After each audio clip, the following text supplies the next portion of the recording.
सभी व्यूअर्स का हमारे YouTube चैनल लर्न डीप में स्वागत है। आज हम लोग साइंस के नए चैप्टर जिसमें उष्मा से रिलेटेड देखेंगे और उनसे संबंधित जो भी कॉन्सेप्ट है उन कॉन्सेप्ट से भी चर्चा करेंगे। अगर उससे उससे रिलेटेड अगर आप कॉन्सेप्ट को समझ लिए तो उससे रिलेटेड 5 से 6 प्रश्न जितने भी बन सकते हैं वो सभी हल हो जाएगा। तो हम लोग कॉन्सेप्ट पूर्वक पढ़ते हुए चलेंगे। पहला प्रश्न देखा जाए, कर रहा है उष्मा से वस्तु को गर्म करने पर उसके अणु क्या होते हैं। यानी कोई भी वस्तु है जब उसको गर्म करते हैं तो उसके अणु जो होते हैं, अर्थात अणु कहने का मतलब आप समझ रहे होंगे कि पदार्थ जो होता है बहुत छोटे छोटे परमाणुओं से मिलता होता है। यानी कि जो पदार्थ के सबसे छोटे कण होते हैं वो परमाणु कहलाते हैं। हालांकि परमाणु भी आप देखेंगे तो इलेक्ट्रॉन प्रोटॉन न्यूट्रॉन से बना होता है। तो सबसे छोटे कण परमाणु या दो से अधिक कणों के मिलने से क्या बनता है, वह अणु बनता है। तो बहुत सारे अणुओं के मेल से वह कोई भी वस्तु का निर्माण होता है। तो उसमें उसके जो अणु होते हैं क्या होती है, उसके बीच की चाल बढ़ जाती है, की ऊर्जा कम हो जाती है, का भार बढ़ जाता है, का भार घट जाता है। तो काफ़ी अच्छा प्रश्न है। तो जब गर्म करते हैं तो उसके अणुओं के बीच होती है वो चाल क्या हो जाती है, बढ़ जाती है। इसी कारण आप देखेंगे कि जो एक वस्तु है या उस जाति का है तब उष्मा का क्या हो जाएगा, स्थानांतरण हो जाएगा। यानी आप एक जगह पर गर्म करेंगे, करते करते जब उसकी गति उसकी अणुओं की गति के कारण वो क्या होगा, अन्य जगहों पर भी उसका हीट ट्रांसफर हो जाएगा। तो आगे हम लोग पढ़ेंगे जो क्या करेगा, तापांतर कहलाएगा। यानी तापों में अंतर के कारण वो तापांतर होगा। नेक्स्ट 2 में देखिए, किसी वस्तु का ताप किसका सूचक है। यानी किसी वस्तु का ताप है जो वह किसका सूचक है। ऑप्शन में कह रहा है कि उसके अणुओं की कुल ऊर्जा का, उसके अणुओं की गतिज ऊर्जा का, उसके अणुओं के कुल वेग का, उसके अणुओं की औसत गतिज ऊर्जा का। यानी कि किसी वस्तु का ताप, कोई भी वस्तु में अगर हम ताप दे रहे हैं तो सूचक किसका कर रहा है, तो उसके अणुओं की कुल ऊर्जा। तो वो एक तरह से अगर आप सोच सकते हैं कि उसके अणु का कुल ऊर्जा होता है, बिल्कुल होता है। लेकिन पर्याप्त जो इस प्रश्न में 4 ऑप्शंस में से होगा वो अणुओं की औसत गतिज ऊर्जा, यानी जो उसकी कुल जो औसत गतिज ऊर्जा है। क्योंकि जब किसी वस्तु में हम ताप देते हैं तो उसके अणु क्या हो जाते हैं, गतिशील हो जाते हैं, अर्थात उसमें गति आ जाते हैं। गतिज ऊर्जा यह भी बताता है कि पिंड में उसकी गति के कारण जो निहित ऊर्जा होती है वही गतिज ऊर्जा कहलाती है। तो उसका सबसे क्या हो जाएगा, उपरिक्त हो जाएगा ऑप्शन नंबर डी। हाँ, अगर डी नहीं रहता तो उन तीनों में से उपरिक्त जो होता पर्याप्त उसे हम लोग देखते हैं। तो कुल ऊर्जा सोच सकते थे, तो यह हो जाएगा अणुओं की औसत गतिज ऊर्जा, ऑप्शन नंबर डी हो जाएगा। गतिज इसलिए हुआ क्योंकि वह क्या हो गया, जब वस्तु में उष्मा दिया गया तो उसके अणु में गति हो गया, और वही गति क्या करेगा, बाद में हम लोग देखेंगे कि वह वस्तु का तापांतर होगा। तापांतर के कारण जब गर्म वस्तु है तो कम वस्तु वाले में से हीट ट्रांसफर होगा। नेक्स्ट देखिए 3 में करा, वस्तु का ताप सूचित करता है। वस्तु का ताप क्या सूचित करता है कि संपर्क करने पर उष्मा क्या होता है। तो क्या होता है, उस वस्तु की अपेक्षा अधिक ताप की वस्तु में प्रवाहित हो जाती है, अपेक्षाकृत कम ताप की वस्तु में। देखिए उष्मा जो होता है जब किसी क्या होता है, ताप वाली मतलब वस्तु का जो ताप यह सूचित करता है कि जिसमें उष्मा है उससे कम जो वस्तु वाली उष्मा है उसमें उष्मा का ट्रांसफर हो जाएगा। अर्थात हम कह सकते हैं उष्मा एक प्रकार की ऊर्जा है जिसका जो स्थानांतरण क्या होता है, 2 या 2 से अधिक निकाय के बीच, वस्तु के बीच या उनके परिवेश के मध्य तापांतर, जो परिवेश है, एक परिवेश 2 परिवेश, तो उनके मध्य जो परिवेश का तापांतर होता है उसी को हम लोग उष्मा कहते हैं। तो क्लियर हो गया। तो उष्मा एक प्रकार की ऊर्जा है जिसका स्थानांतर 2 या 2 से अधिक निकायों के बीच में होता है। वह जो स्थानांतरण होता है वह अपेक्षाकृत कम ताप की वस्तुओं में वस्तु से प्रवाहित हो जाता है। जो अधिक रहता है उससे कम की ओर प्रवाहित हो जाता है। इसी को हम लोग क्या कहते हैं, उष्मा कहते हैं। वह भी एक ऊर्जा है, उसका भी मात्रक जूल है। नेक्स्ट देखिएगा 4 में है, किसी वस्तु का ताप में वृद्धि का अर्थ है। किसी वस्तु का ताप में वृद्धि का अर्थ क्या है। अभी ऊपर एक प्रश्न देखे थे, किसी वस्तु का ताप क्या सूचित कर रहा था, जिसमें हमने चारों ऑप्शन देखा था कि उसके अणु का कुल ऊर्जा था, एक उसके अणुओं का औसत ऊर्जा था, एक उसके अणुओं का कुल गतिज ऊर्जा था। तो हमने उसका प्रश्न का सही जवाब देखा था कि किसी वस्तु का ताप सूचित करता है कि उसके अणुओं की औसत गतिज ऊर्जा को।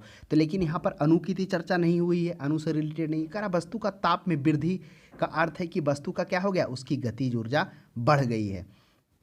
वही दिखा रहा था क्योंकि उसमें जैसे ही उसमें हम उष्मा दे रहे थे उसके अणु गतिशील हो रहा था। अर्थात जब अणु गतिशील हो रहा था तो क्या हो रहेगा, उसकी अणुओं की गतिज ऊर्जा। लेकिन यहाँ पर कह रहा कि अणु नहीं पूछ रहा है ना, उसके मतलब ताप में वृद्धि का अर्थ क्या है कि उस वस्तु की ऊष्मीय ऊर्जा बढ़ गई है। ऑप्शन नंबर डी पर्याप्त होगा। ये इसलिए नहीं होगा क्योंकि ये उसके अणु के बारे में नहीं जानना चाह रहा है, उस वस्तु पर क्या प्रभाव पड़ेगा। तो उस वस्तु का ताप दे रहे हैं यानी उष्मा बढ़ रहा, चूंकि उष्मा हम देखे थे कि उष्मा भी एक प्रकार का क्या है, ऊर्जा है, जो क्या हो रहा है, जिसका स्थानांतरण हो रहा है 2 या 2 से अधिक निकायों के बीच में, अर्थात तापांतर के कारण।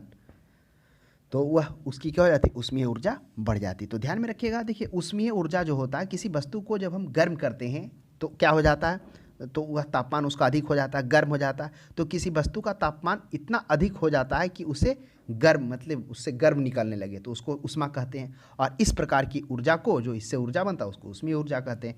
नेक्स्ट देख लीजिएगा, 5 में कह रहा है किसी वस्तु को ठंडा किया जाता है तब उसके अणु के बीच क्या होता है। अभी हम लोगों ने देखा किसी वस्तु को जब हम कर रहे थे तो उसमें जो उपस्थित अणु था वो क्या हो रहा था, वह अणु उसके गतिशील हो रहा था, चाल बढ़ रहा था। फिर यह भी हम लोगों ने देखा कि ताप सूचित कर रहा है कि उस वस्तु का जो टोटल जो अणु है उसका जो औसत गतिज ऊर्जा वह उसका ताप, वस्तु का ताप सूचित कर रहा था। फिर हम लोगों ने यह भी देखा कि एक एक प्रश्न यह देखा, किसी वस्तु का ताप में वृद्धि, एक तो ताप किसका सूचित कर रहा है, अगर ताप में वृद्धि हो रहा है तो दोनों अलग प्रश्न है, तो थोड़ा सा ध्यान दीजिएगा, ऐसा नहीं उस ऑप्शन में अणु डाल दे ताप अनुकूल है। एक प्रश्न था वस्तु का ताप क्या सूचित करता है, एक कह रहा था कि बस ताप में वृद्धि का अर्थ क्या सूचित कर रहा है, तो ताप में वृद्धि हो रहा था अर्थात वह उसमें ऊर्जा को वृद्धि का संबोधन कर रहा था। अब कह रहा वस्तु को ठंडा करेंगे तो उसके अणुओं के बीच चाल घट जाएगा। नेक्स्ट देख लीजिए 6 में, ऊष्मा एक प्रकार की ऊर्जा है जिसे कार्य में बदला जा सकता है। बिल्कुल सही बात है। अभी हम लोगों ने देखा था कि ऊष्मा एक प्रकार की ऊर्जा है जिसका स्थानांतरण क्या होता है, 2 या 2 से अधिक निकायों के बीच होता है, अर्थात क्या होता है, मध्य तापांतर के कारण 2 या 2 से अधिक निकायों के बीच जो मध्य तापांतर होता है उसके कारण जो होता है उसी को हम लोग क्या कहते हैं, ऊष्मा कहते हैं। तो ऊष्मा का ऊर्जा है, इस कार्य में बदला जा सकता है। इसका प्रत्यक्ष प्रमाण सबसे पहले रमफोर्ड ने दिया था। आइए हम लोग बारी बारी से समझते हैं रमफोर्ड का क्या योगदान रहा, डेवी का क्या योगदान रहा, फारेनहाइट का क्या योगदान था। रमफोर्ड उन्होंने बताया कि ऊष्मा एक प्रकार की ऊर्जा है जिसे कार्य में बदला जा सकता है। इसका प्रत्यक्ष प्रमाण सबसे पहले रमफोर्ड ने दिया था। बाद में क्या होता है, डेवी भी देते हैं। डेवी उन्होंने क्या किया, बर्फ के 2 टुकड़े को लिया और आपस में रगड़ दिया। उसके बाद उन्होंने बताया कि बर्फ का टुकड़ा रगड़ने के कारण जो उसमें कार्य हुआ और वह कार्य है वह ऊष्मा में परिवर्तन हो गया, जिसके कारण बर्फ पिघल गया। तो ये डेवी सिद्धांत दिए थे। उसके बाद जूल ने भी अपना सिद्धांत दिया। जूल ने क्या बताया, जूल ने अपने प्रयोग में इस बात को पुष्टि की कि ऊष्मा ऊर्जा का एक रूप है। जूल ने बताया कि जब कभी कार्य ऊष्मा में बदलता है, जब भी कोई कार्य है वह ऊष्मा में बदलता है या कोई ऊष्मा है जो कार्य में बदलता है, तो किए गए कार्य व उत्पन्न ऊष्मा का अनुपात, जो किया गया कार्य है और उत्पन्न ऊष्मा का अनुपात यानी Q का जो अनुपात होता है उसको हम लोग J से सूचित करते हैं। अर्थात J बराबर आप कह सकते हैं W/Q, जो हो गया वो कार्य हो गया। क्योंकि अभी हम लोगों ने देखा कि जो क्या होता है, जो कार्य ऊष्मा में बदलता है और ऊष्मा कार्य में बदलता है, तो किए गए कार्य और ऊष्मा के अनुपात को अनुपात जिसे जूल से सूचित करते हैं। तो क्लियर हो गया तीनों हम लोगों ने। रमफोर्ड ने क्या बोला, डेवी ने क्या कहा। नेक्स्ट प्रश्न देखिए 7 में, किस वैज्ञानिक ने सर्वप्रथम बर्फ के 2 टुकड़े को आपस में घिसकर पिघला दिया। यही कौन किए थे, वो किए थे डेवी। अभी हम लोग चर्चा की कि डेवी ने क्या किया, उन्होंने 2 बर्फ के टुकड़े को लेकर आपस में रगड़ा। उसके बाद उन्होंने बताया कि जो बर्फ के टुकड़ा पिघल क्यों जा रहा है, क्योंकि जब बर्फ के टुकड़े को जब हम आपस में, जैसे 2 बर्फ हुआ ना, आपस में जब इसको रगड़ रहे हैं तो इसके द्वारा जो कार्य हो रहा है यहाँ पर, वह कार्य कर रहा है वह ऊष्मा, वही ऊष्मा के रूप में काम कर रहा है जो उसको पिघलाने का काम कर रहा है। तो बर्फ के घिसने में किया गया कार्य जो है बर्फ पिघलने के लिए ली गई आवश्यक ऊष्मा में बदल जाता है। वही जो कार्य हो रहा है वो आवश्यक ऊष्मा में बदल जाता है, इसके कारण वो पिघल जाता है। नेक्स्ट प्रश्न देखिए, जब कभी कार्य ऊष्मा में बदलता है या ऊष्मा कार्य में बदलता है, तो अभी हम लोगों ने देखा था यह सिद्धांत किसका था, यह सिद्धांत था जूल का। जूल ने क्या कहा, जूल ने कहा कि उन्होंने अपने प्रयोग में इस बात का पुष्टि किया कि ऊष्मा जो है वह क्या है, ऊर्जा का ही एक रूप है, जिसमें उन्होंने बताया ऊष्मा जब कार्य में बदलता है या कार्य जब ऊष्मा में बदलता है तो किए गए कार्य, तो किया गया कार्य और जो उत्पन्न ऊष्मा होता है जो क्या होता है, जूल के बराबर होता है। तो ध्यान दीजिएगा J बराबर W/Q होता है। तो उन्होंने यह भी साथ में बताया, हाँ ये तो उन्होंने बताया कि जो उत्पन्न जो किया गया कार्य है उसके द्वारा जो उत्पन्न ऊष्मा है वह क्या होता है, वही जूल होता है। J का मान जो होगा वह 4.186 क्या हो जाएगा, जूल किलो कैलोरी होगा, यानी 4.16 जूल किलो कैलोरी भी होगा या 4.16 जूल किलो कैलोरी भी होगा। उसके बाद 4.186 गुने 10⁻7 अर्ग कैलोरी। अगर अर्ग नहीं हो तो आप कह सकते हैं 4.86 इंटू एक और है 10⁻3 है शायद, है ना, वो किलो कैलोरी तो हो गया ना। तो यही इन्होंने तीनों बताया कि वही मान होगा, एक किलो कैलोरी है, जूल कैलोरी है, ये अर्ग कैलोरी है। तो ऊपर में से सभी हो जाएगा। ऊष्मा का यांत्रिकी तुल्यांक वही कर रहा है जिसे ऊष्मा का, देखिए यहाँ पे भी लिखा हुआ है, जिसे ऊष्मा का यांत्रिकी तुल्यांक कहते हैं। तो समझ में आ गया कि ऊष्मा का यांत्रिकी तुल्यांक किस तरह से उन्होंने संबोधित किया। उन्होंने देखिए यहाँ पर परिभाषा ही जूल का लिखा हुआ है, ज़्यादा नहीं आपको संक्षेप जाना है डिटेल में। यहाँ पर लिखा हुआ है ऊष्मा में बदलता है या ऊष्मा कार्य में बदलता है, किए गए कार्य व उत्पन्न ऊष्मा का स्थिरांक अनुपात एक स्थिरांक कहलाता है। किए गए कार्य जो होता है उत्पन्न ऊष्मा का एक स्थिरांक कहलाता है, जिसे ऊष्मा यांत्रिकी तुल्यांक कहते हैं। जिसे उन्होंने जे से सूचित किया और उन्होंने बताया कि डब्ल्यू कार्य करने के लिए जो क्यू क्या होगा, जो क्यू मात्रा होगा, जहाँ जे का मान उन्होंने बताया 4.86 गुने 4.186 ये बताया इंटू 10⁻⁴ कैलोरी, यानी सभी टोटल। अगर सिर्फ किलो कैलोरी में पूछा है तो 4.186 हो जाएगा। जूल कैलोरी में पूछा होता है। नेक्स्ट देखिए, निम्न में से कौन सा सही है। अब देखना है। अभी हम लोगों ने क्या बताया, जूल ने बताया कि किया गया जो कार्य होता है और जो उत्पन्न ऊष्मा का जो स्थिरांक अनुपात होता है वह क्या होता है, जूल के बराबर होता है। तो W/Q हो जाएगा, ऑप्शन नंबर 1 हो जाएगा, क्योंकि जूल के द्वारा यही बताया गया था कि क्या होता है कि जब कभी भी कोई कार्य ऊष्मा में बदलता है या ऊष्मा कार्य में बदलता है तो किया गया कार्य व उत्पन्न ऊष्मा का अनुपात, किया गया कार्य और उत्पन्न ऊष्मा का अनुपात क्या होता है। ऊपर देखिए, ऊपर होता है ऊष्मा का यांत्रिकी तुल्यांक, जिसको हम लोग जैसे सूचित करते हैं। नेक्स्ट देखिएगा,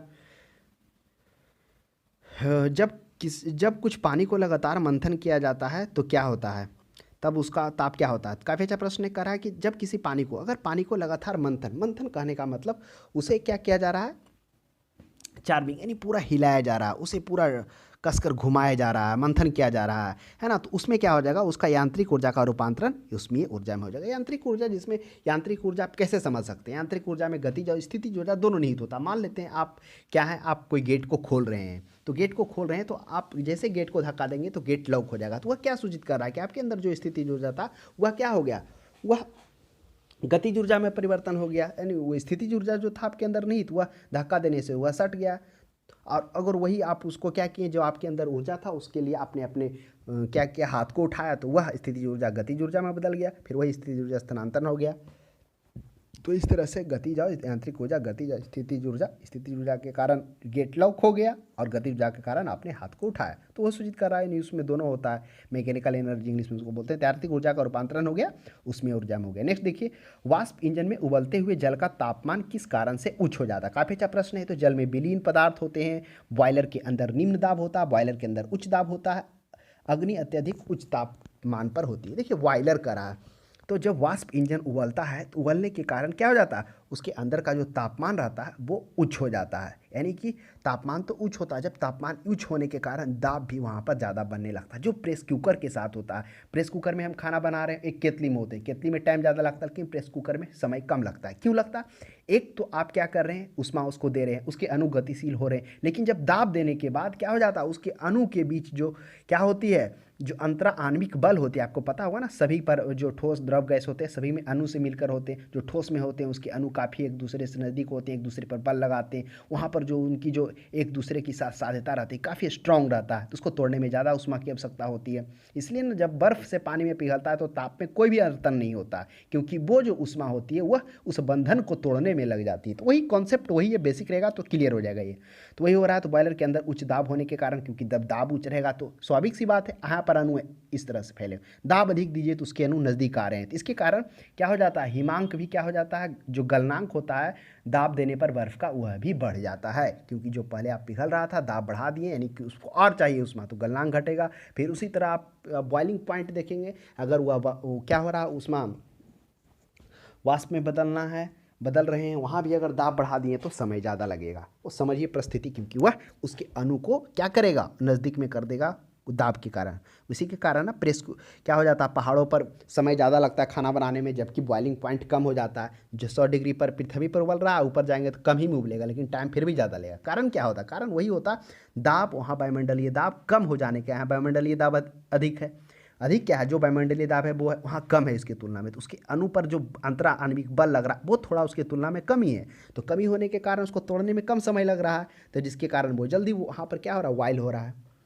बॉइलिंग पॉइंट है। शीतल काल में हैंडपंप का पानी गर्म होता है क्योंकि, तो शीतल काल में हैंडपंप का पानी गर्म क्यों होता है, ये इस प्रश्न को समझते हैं। इसका सोझे से इसका जो स्वाभाविक सी बात है, जो अंतर है गर्म और ठंडा का, कि शीतल यानी कि ठंड की ऋतु में आपको पानी गर्म देखने को मिलेगा और गर्मी के दिनों में ठंडा। कारण अंतर है बहुत टेम्परेचर का है। शीतकाल में क्या होता है, जो अंदर का टेम्परेचर होता है बाहर से, जो बाहरी तुलना में उससे ज़्यादा होता है, इसके कारण अंदर से आता है पानी तो गर्म लगता है। वही गर्मी के दिनों में जो बाहर का टेम्परेचर होता है वह अंदर से क्या होता है, ज़्यादा होता है, इसके कारण वो ठंडा महसूस होता है।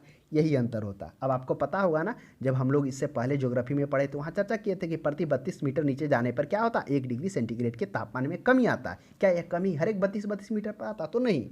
या 100 किलोमीटर तक में हमने देखा कि प्रति किलोमीटर तक जाने में उसमें जो वृद्धि दर है उसमें गिरावट आती है। हालांकि बढ़ता जरूर है, तो उसमें 12 डिग्री सेंटीग्रेड पे देखा, फिर 100 डिग्री से ज़्यादा 300 पर जा रहे थे, 2 डिग्री था, फिर 1 डिग्री था, इस तरह से वो भी हम लोगों ने चर्चा किया।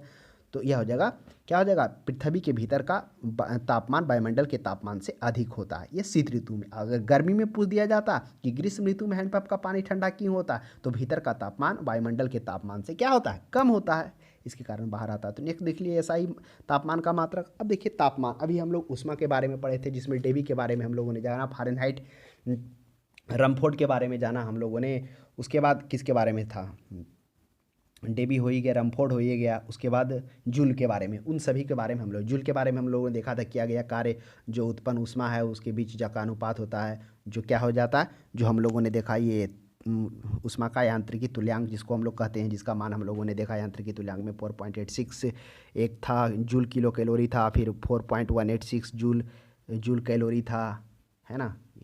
पॉइंट वाला में जूल कैलोरी, बिना पॉइंट वाला में 4.186 जूल किलो कैलोरी था, फिर 4.186 गुने 10⁻⁷ वो था, क्या था, अर्ग किलो कैलोरी। तो ये सभी हम लोगों ने देखा था कि जो मान होता है किसका, ऊष्मा यांत्रिकी का, जिसमें उन्होंने कौन दिए थे, वो दिया गया था, जूल के द्वारा दिया गया था। तो उसके बाद उसका कौन सा सही, वो भी हम लोगों ने दिखाया था, W/Q/। अब यहाँ पर चर्चा है कि तापमान का इकाई क्या होता है। तापमान का इकाई होता है केल्विन होता है। अब केल्विन, यह इनके बारे में थोड़ा जानते हैं। तापमान क्या होता है, गर्म या ठंडा होने की जो माप होता है उसी को हम लोग क्या कहते हैं, तापमान कहलाता है। जो भी कोई वस्तु गर्म हो रहा है, ठंडा हो रहा है, उसके जो मापना है वही तापमान कहलाता है। अर्थात आप कह सकते हैं जिसे तापमापी यानी थर्मामीटर के द्वारा मापा जाता है। लेकिन तापमान केवल ऊष्मा का ही माप है, खुद ऊष्मीय ऊर्जा का नहीं। तो ये बात आपको ध्यान में रखना होगा कि सिर्फ ऊष्मा को मापता है, ऊष्मीय ऊर्जा को नहीं मापता।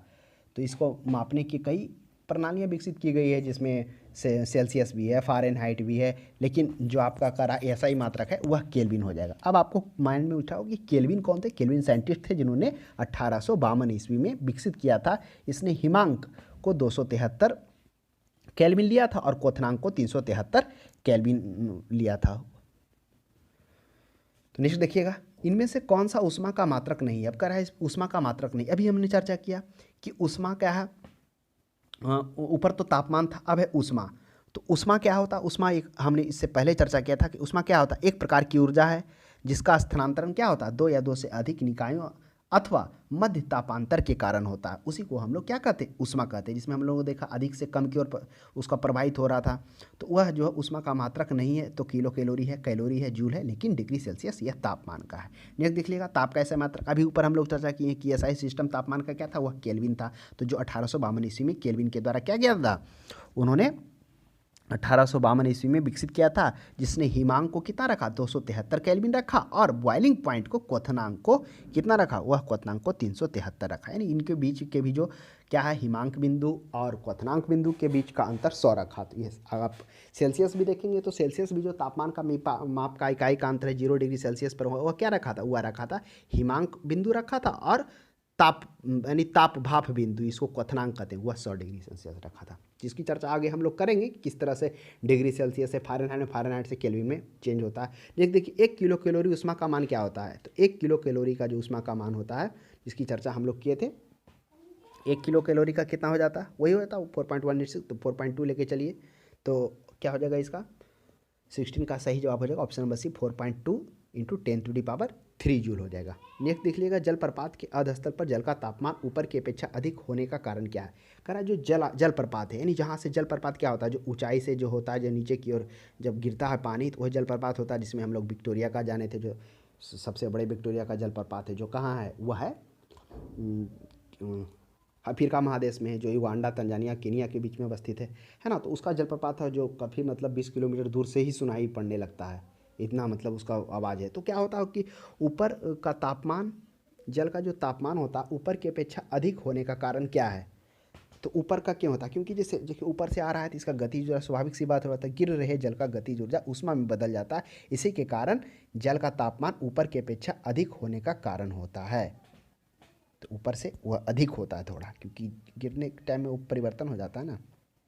नेक्स्ट प्रश्न देखिए 18 में कह रहा है, गर्मियों का तापमान 46 डिग्री सेंटीग्रेड हो जाने पर ऊँट गर्मी का राहत महसूस करता है क्यों? अब देखिए वह 46 डिग्री पर वह क्या करता है, टेम्परेचर को बढ़ा लेता है। अगर आप इस कॉन्सेप्ट को समझ लिए होंगे ना कि हैंडपम्प का पानी ठंडा गर्म क्यों हो रहा था, वही पानी दोनों टाइम में, या तो सर्दी का मौसम हो या गर्मी का मौसम हो, पानी नीचे से आ रहा है। लेकिन जब परिवर्तन है ऋतु का तो पानी में क्या हो रहा है, गर्म ठंडा देखने को मिल रहा है। तो क्या हो रहा था, वहाँ भी हो ही रहा था, गर्मी के दिन में ऊपर का टेम्परेचर अंदर के टेम्परेचर से ज़्यादा था, जिसके कारण वो ठंडा महसूस हो रहा था। और वही पानी ठंडा के दिन में क्या हो रहा था, वह गर्म हो रहा था, क्योंकि बाहर का टेम्परेचर अंदर की तुलना में कम हो गया, अंदर ज़्यादा हो गया।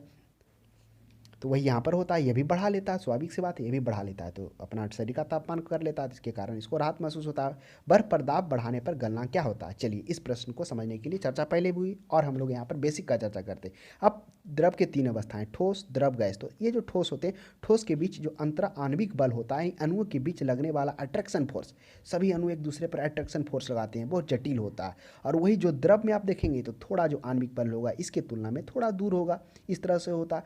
तो जब बर्फ पर दाब बढ़ाया जाता है, जब ये ठोस अवस्था में बर्फ होता है, तो इसके बीच जो अंतरा आणविक बल होते हैं वो क्या होते हैं, वो अधिक होते ही होते हैं, जिसके कारण हमने देखा कि जब आप बर्फ को पिघला रहे हो तो एक थर्मामीटर को रखें, तो जब तक क्या हो जाएगा, बर्फ पिघलेगा नहीं तो टेम्परेचर वही रहेगा, यानी उसमें अंतर नहीं होगा।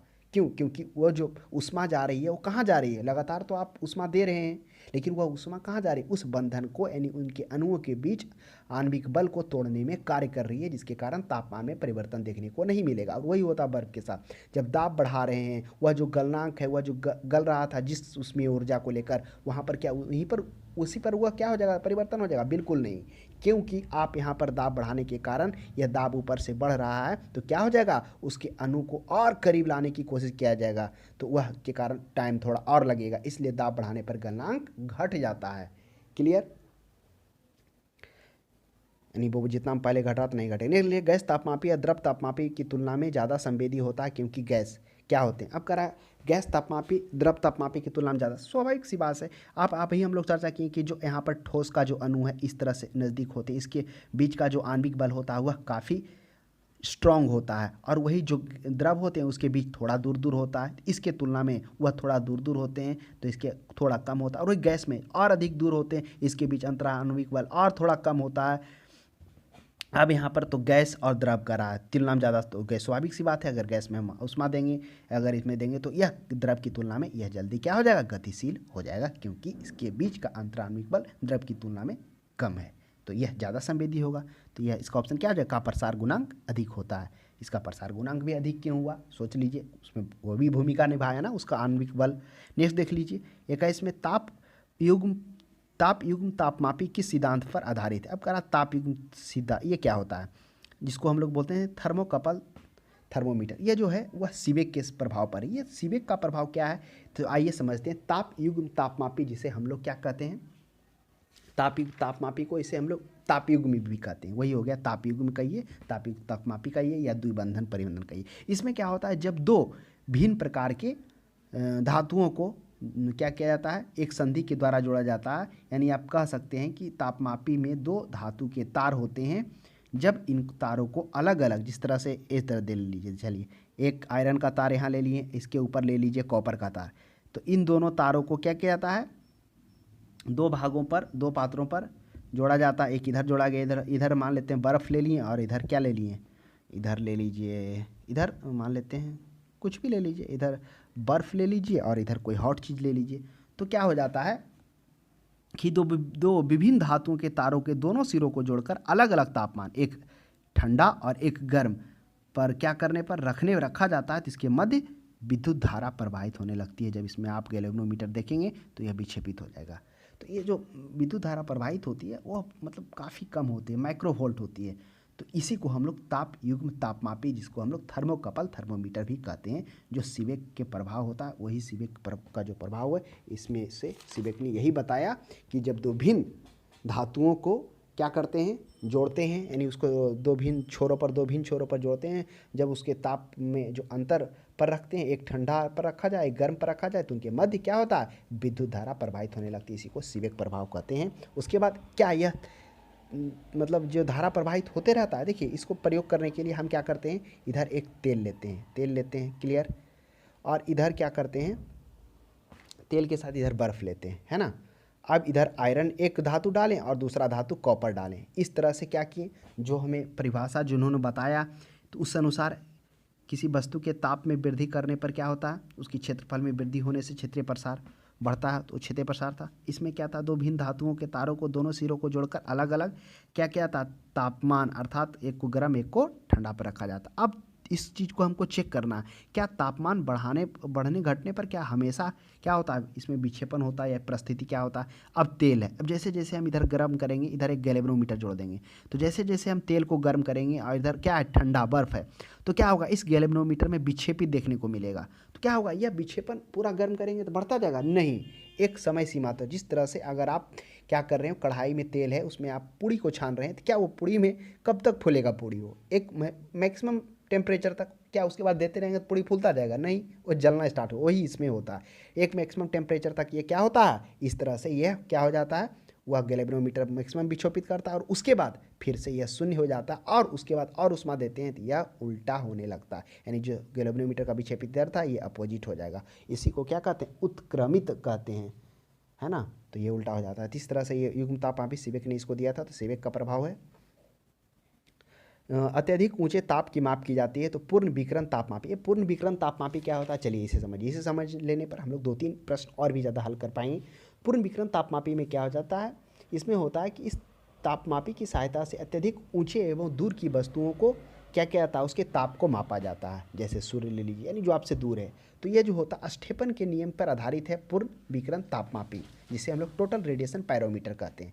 तो स्टीफन का नियम, स्टीफन ने बताया था जब कोई वस्तु को गर्म करते हैं तो उससे जो विकिरण ऊष्मा होती है वह क्या हो जाती है, वह जो होती है यानी जो ऊष्मा का मान होता है वह परम शून्य ताप के चतुर्थ के समानुपाती होता है, and n is directly proportional to 2। क्या बोला हमने कहा किसी वस्तु का किसी भी वस्तु द्वारा जो उत्सर्जित ऊष्मा का मान होता है वह परम शून्य ताप के चतुर्थ के समानुपाती होता है। यही इन्होंने कौन दिया था, स्टीफन ने नियम दिया था। अब क्या होता है, इसे हम लोग थोड़ा सा कॉन्सेप्ट से समझ लेते हैं कि क्या था।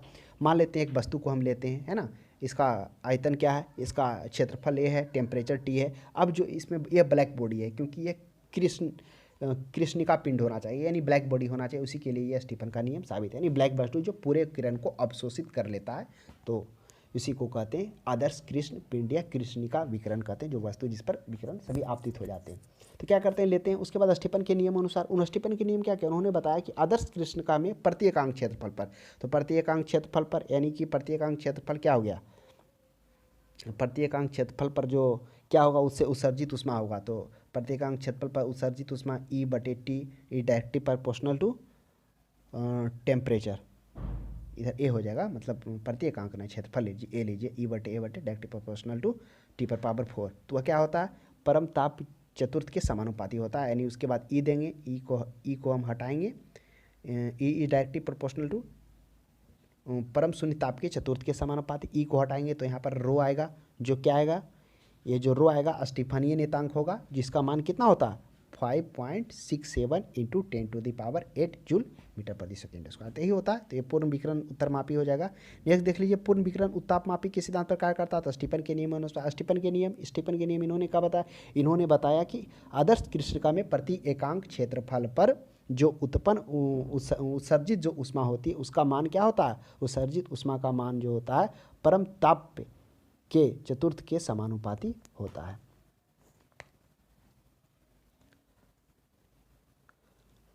नेक्स्ट देख लीजिए, दूर की वस्तुओं जैसे सूर्य आदि का ताप किस तापमापी द्वारा मापा जाता है, तो वही पूर्ण विकिरण तापमापी। इससे मुख्यतः जो है दूर की वस्तुओं को नापा जाता है जिसकी जो टेम्परेचर लगभग 800 डिग्री सेंटीग्रेड से ऊंचा हो, उसी को हम इसके द्वारा हम प्राय 800 डिग्री से ऊंचा तापमान होना चाहिए, उसी को हम इसके द्वारा से माप सकते हैं। किसके द्वारा, पूर्ण विकिरण तापमापी। ठंडे देशों में पारा के स्थान पर अल्कोहल को द्रव तापमापी के रूप में वरीयता दी गई। क्यों वरीयता दी गई, क्योंकि उसका जो द्रव्यमांक है, देखिए अल्कोहल का द्रव्यमांक निम्नतर होता है, अल्कोहल ऊष्मा का बेहतर संचालक है, अल्कोहल पारा से अधिक सस्ता है, तो इसका जो है ठंडे प्रदेशों में पारा के स्थान पर अल्कोहल को तापमापी द्रव का वरीयता इसलिए दिया गया क्योंकि अल्कोहल का जो द्रव्यमांक होता है ना वो निम्न स्तर पर होता है ना। द्रव्यमांक का मतलब वही हो गया, गलनांक हो गया, जब कोई वस्तु ऊष्मा पाकर ठोस से द्रव में परिवर्तित हो जाती, तो ऑप्शन नंबर 1 हो जाएगा, उसका कम होता है।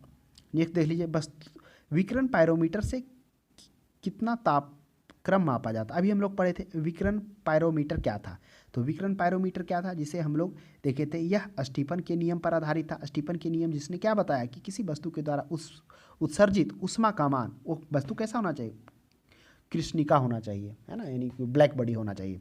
तो वह क्या होता है, वह परम शून्य ताप। परम शून्य ताप क्या होता है, इसे भी समझ लिए। परम शून्य ताप वह न्यूनतम ताप होता है जिसमें जब कोई वस्तु क्या हो जाता है, उससे नीचे, मतलब उस वस्तु का तापमान संभव नहीं है, जो -273.15 डिग्री सेंटीग्रेड आगे आप पढ़ेंगे, ये प्रश्न भी आएगा। तो वही करा कि परम शून्य ताप के चतुर्थ के समानुपाती होना चाहिए, यानी E is directly proportional to T⁴। जब E को हटाएंगे तो क्या हो जाएगा, स्टीफन नियतांक लगेगा इंटू T⁴, जिसमें रो का मान हम लोगों ने देखा था स्टीफन का नाम 5.67 into 10⁻⁻8 joule metre square. Next देख लिया थर्मोकोल, यानी ताप युग्म द्वारा बनाया गया। वही ताप युग्म क्या था, जो दो संधियों के द्वारा बन रहा था, जिसमें हम लोगों ने क्या देखा था, ताप युग्म तापमापी जिसे कह रहे थे, उसी का इंग्लिश थर्मोकपल है। तो इसमें हम लोग देखे थे क्या, दो भिन्न भिन्न धातुओं था, दो भिन्न धातुओं को दो भिन्न सिरों से जोड़कर जब उसे एक गर्म और एक ठंडा पर रख रहे थे तो उनके बीच विद्युत धारा प्रवाहित हो रहा था। उसी को हम लोग क्या कर रहे थे, ताप युग्म तापमापी, जो सीबेक का नियम था, जो सीबेक उन्होंने बताया। फिर हम लोगों ने एक प्रयोग भी किया कि एक युग्म को क्या किए, तेल में रखे, दूसरे युग्म को कहाँ रखे,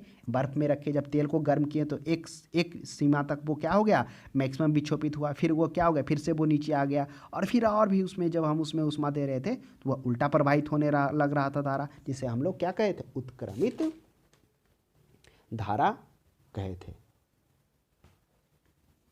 नेक्स्ट देख लीजिए, सूर्य का ताप मापा जाता है। अभी हम लोग देखें कि सूर्य वो पायरोमीटर के मापा जाता है। यह पायरोमीटर क्या था, स्टीफन के नियम अनुसार, जिसमें स्टीफन ने बताया किसी वस्तु द्वारा उसमें विसर्जित ऊष्मा का मान परम शून्य ताप के चतुर्थ के समानुपाती होता है।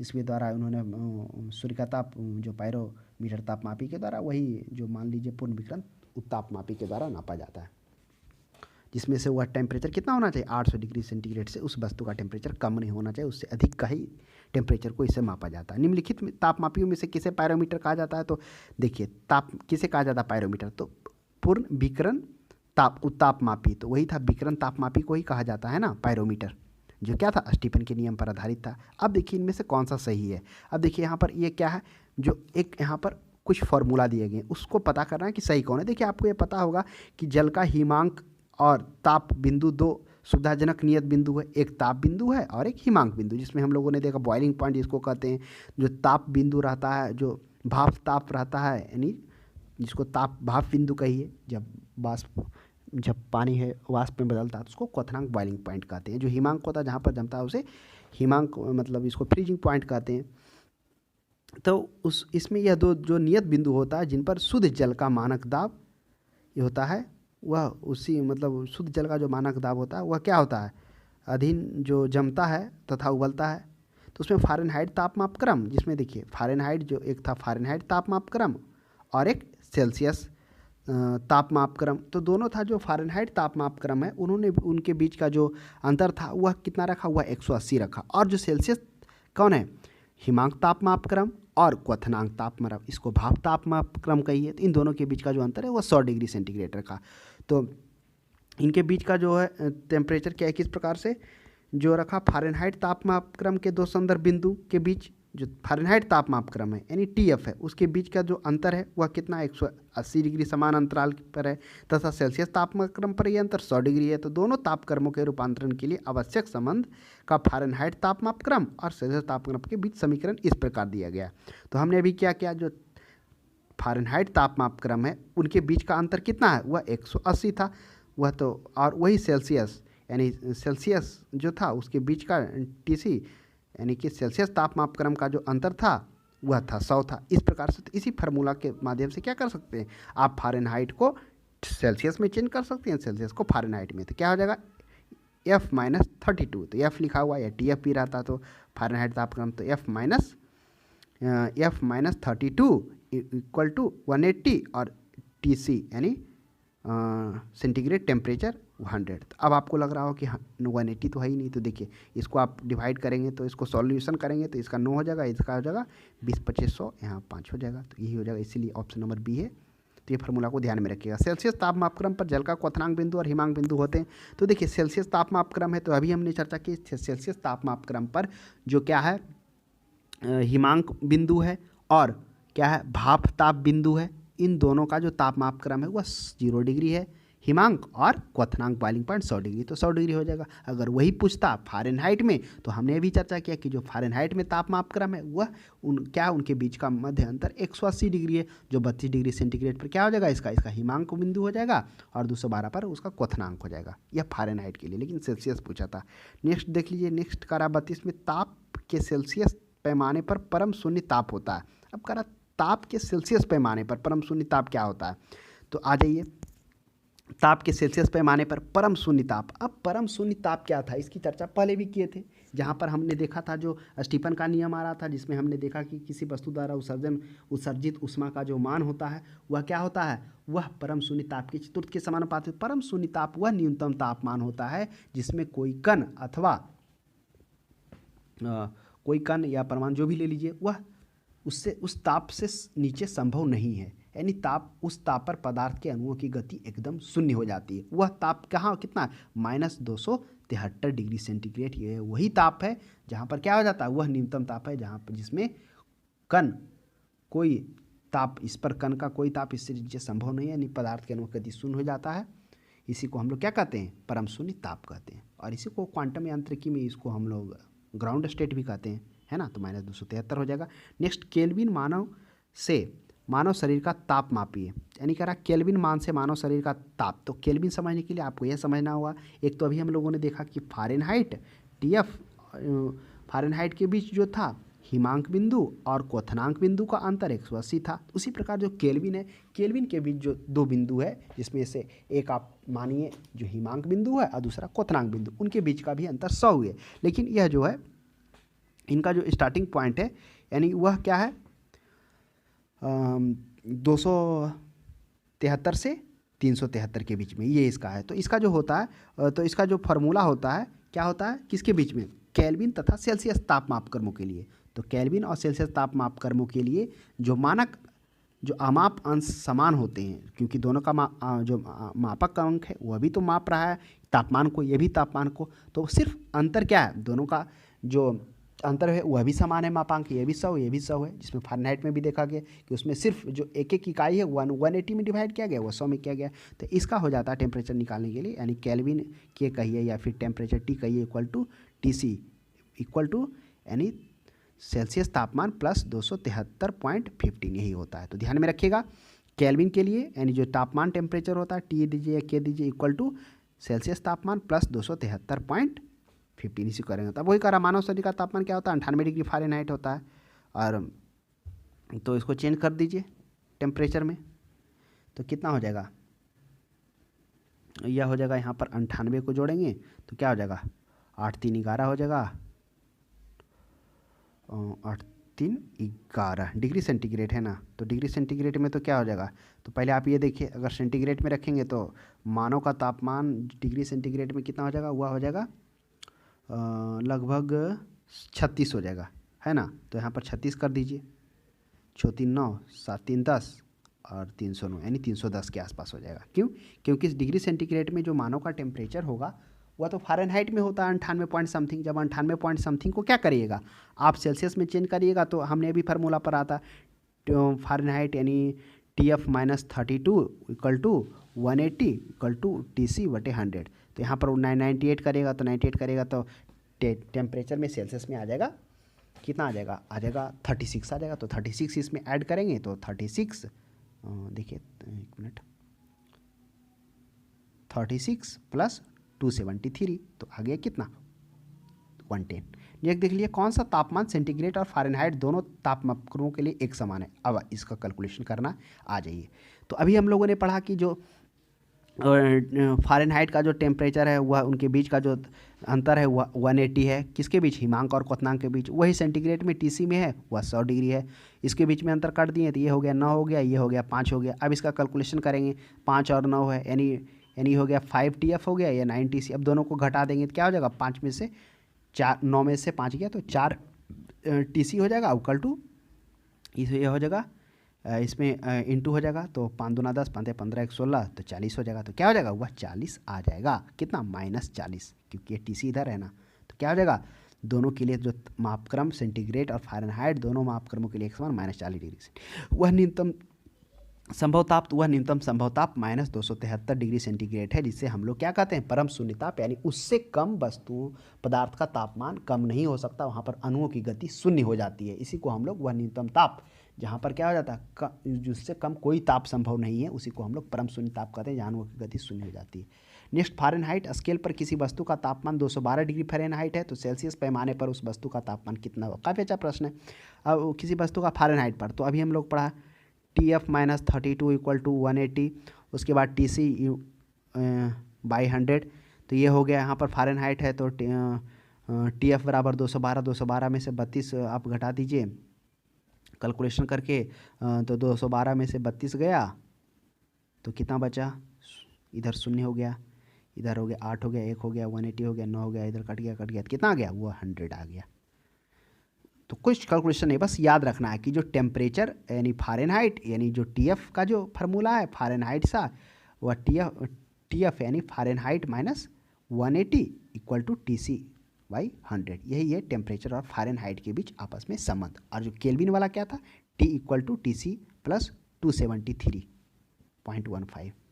नेक्स्ट देख लिए, मानव शरीर का सामान्य तापक्रम 98.4 डिग्री फ़ारेनहाइट है, तो डिग्री सेंटीग्रेड तापमान में क्या होगा, चलिए आ जाइए इसको चेंज करिए।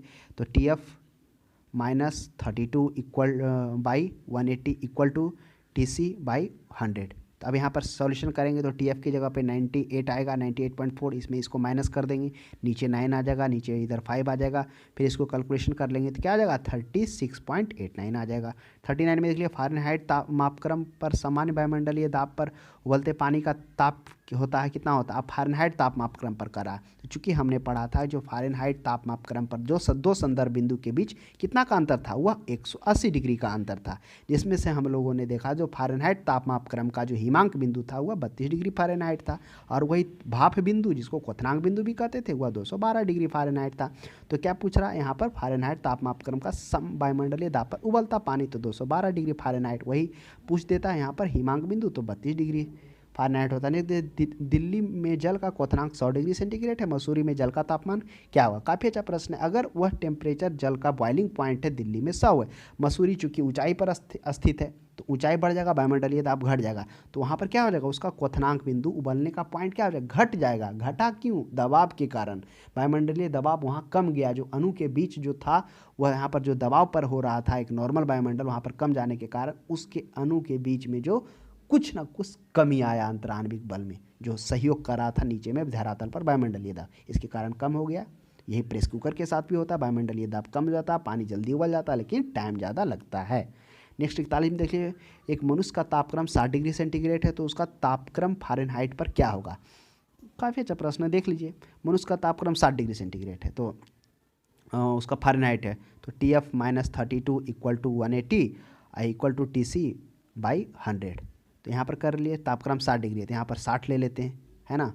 तो यहाँ पर 9 हो गया, यहाँ पर 5 हो गया, यहाँ पर 20 हो गया, तो यहाँ पर हो गया 20 हो गया ना, 60 5 हो गया, तो ऊपर 60 था ना, तो 12×5 = 60, बरनमा ठोतल से इधर ठोतल हो गया, और इधर कितना हो गया, 32 हो गया, तो 32 8 40 140 हो गया। इसलिए किसी मनुष्य के शरीर का सामान्य तापक्रम कितना होता है, तो 98 डिग्री फ़ारेनहाइट होता है, जो 98.4 था।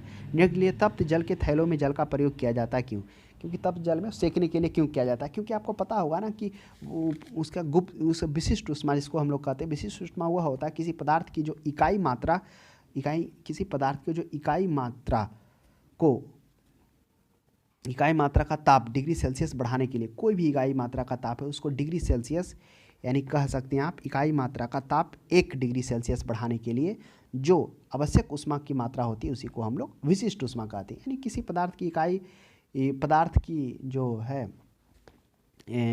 1 डिग्री सेल्सियस तापमान बढ़ाने के लिए जो उष्मा की आवश्यकता उसी विशिष्ट उष्मा कहते हैं। इसलिए जिस प्रकार जल के जो तप्त जल है उसका अत्यधिक विशिष्ट उष्मा होता है, इसके कारण बहुत ठंडा भी धीरे धीरे होता है। इसका सेकाई करने में तप्त जल के थैलों में इसका प्रयोग किया जाता है, क्योंकि विशिष्ट उष्मा इसका अधिक होता है। 44 देख लिए, धातु में चायदानियों में लकड़ी का हैंडल का प्रयोग क्यों किया जाता है, इसलिए किया जाता है क्योंकि जो लकड़ी क्या है वह उष्मा का कुचालक है। कुचालक होने के कारण क्या हो रहा है, यहाँ पर उष्मा का स्थानांतर नहीं हो रहा है, जिसमें उष्मा क्या पड़े थे, उष्मा क्या है, 2 या 2 से अधिक निकायों के बीच जो क्या हो रहा है अथवा उसके मध्य तापांतर हो रहा है, उसी को हम लोग क्या कर रहे थे, उष्मा को, जो उष्मा कम से ज़्यादा से कम की ओर प्रवाहित हो रहा है तो लकड़ी कुचालक होने के कारण ये हैंडल लगाए जाते हैं ताकि वो गर्म महसूस ना हो।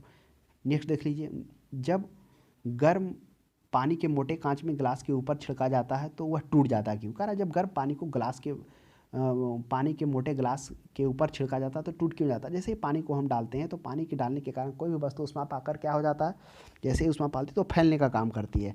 तो क्योंकि ऊष्मा से पदार्थ के अणुओं का परस्पर बंधक रखने में जो सहायता होती है वह बंध क्या होता है, कमज़ोर पड़ जाता है ना।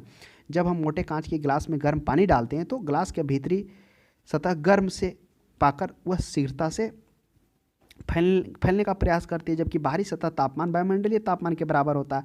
तो जो कांच का मोटाई के कारण होने के कारण क्या हो जाता है, बाहरी सतह और आंतरिक सतह में हो रहे जो तापीय परिवर्तन है उसका कोई प्रभाव नहीं पड़ता। ऐसा होने से बाहरी सतह अपनी स्थिति को यथावत बनाए रखती है, परंतु जो भीतरी सतह उसमें परिवर्तन के कारण फैलाव करना चाहती है और वही फैलाव के कारण ये ग्लास टूट जाता है, अचानक ग्लास में विस्तारित हो जाती है।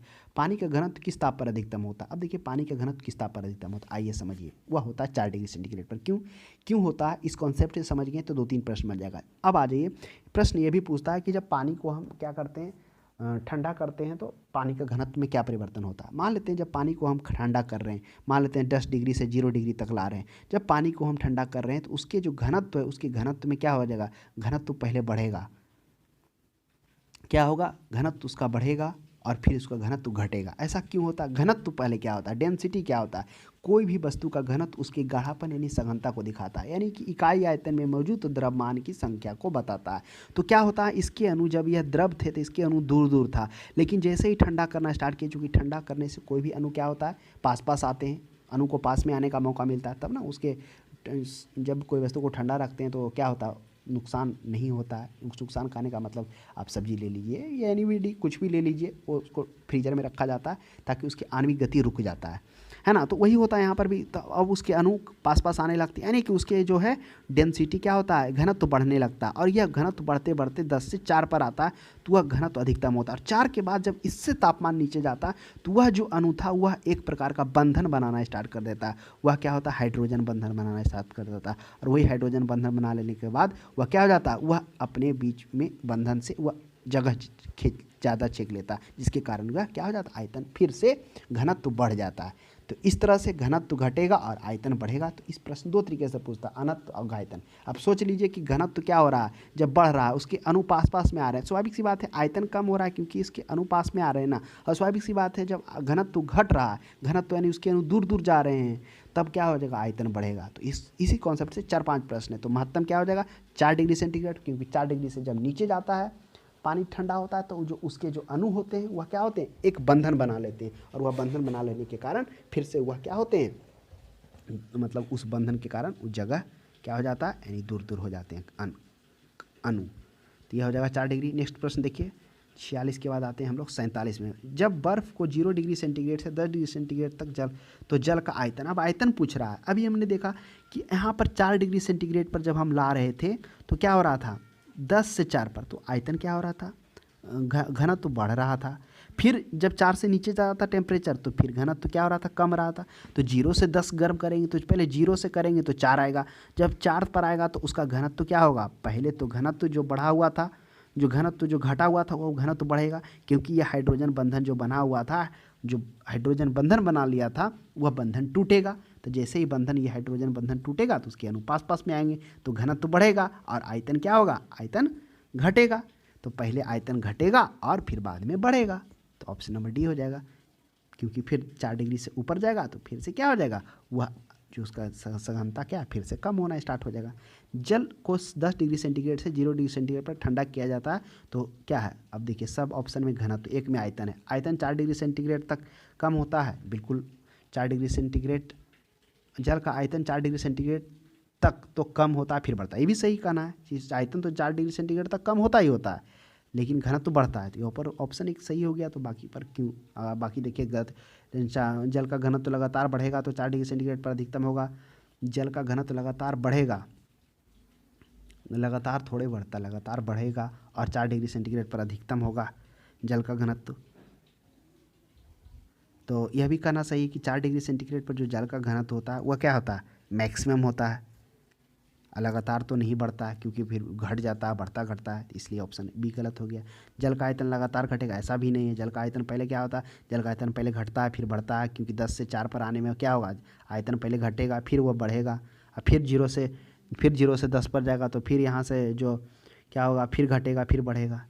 जल का घनत्व 4 डिग्री पर घटेगा, ऐसा भी नहीं, अधिकतम होता है, तो ऑप्शन नंबर 1 सही है। 49 में साइकिल के ट्यूब अधिकांशतः गर्मियों में क्यों फटते हैं। अब देखिए जल का वो गर्मी के कारण ट्यूब फट जाता है, तो ये ऑप्शन इसलिए दिया है ना, क्योंकि जब गर्मी होता है, गर्मी के दिनों में जो आयतन होते हैं वह गर्मी के मौसम के अंदर की हवा गर्म होकर वह फैलना स्टार्ट करती है। जैसे ही गर्म होगी तो क्या होगा, वह फैलना स्टार्ट करती है गर्म के कारण। स्वाभाविक सी बात है, कोई भी वस्तु जब गर्म करे तो उसके अणुओं के बीच जो है क्या हो रहा था, गति आ रहा, तो इसमें भी वही होता है, गैस के साथ में फैलना स्टार्ट करती है। और जब फैलना स्टार्ट करती है, परंतु ट्यूब उसके अनुपात में नहीं फैल पाता, फैलता तो जरूर है लेकिन उस गैस के अनुपात में इसका क्या हो जाता, उस अनुसार से फैलता नहीं है, तो इसके अनुसार वो फट जाता। अब इसलिए उसके अनुसार में नहीं फैलता क्योंकि गैस के अणु है वो उसके बीच के आंतरिक पर जो आणविक बल है उस ठोस की अपेक्षा, टायर की अपेक्षा में थोड़ा दूर दूर है, तो वह ज़्यादा प्रसारित करेगा इस ठोस की अपेक्षा, इसलिए ऐसा दोनों में कम्बिनेशन के कारण क्या हो जाता, वह फट जाता है। नेक्स्ट देख लीजिए, शीशे की छड़ जब भाप में रखी जाती है तो उसकी लंबाई बढ़ जाती है परंतु चौड़ाई क्या होता है। तो ये काफ़ी अच्छा प्रश्न है। जब शीशे को छड़ को भाप में रखा जाता है तो उसका लंबाई में तो जरूर बढ़ जाता है, तो उसका चौड़ाई में क्या होता है, इसका जवाब हमें कमेंट बॉक्स में के साथ में दीजिए और रीजन के साथ में दीजिएगा। अगर आप कोई बुक या पब्लिकेशन से हैं तो आप उसका फोटो भी वहाँ डाल सकते हैं। तो आज के लिए इतना ही। अब हम लोग अगले क्लास में मिलते हैं। आपको यह क्लास कैसा लगा ज़रूर बताएं।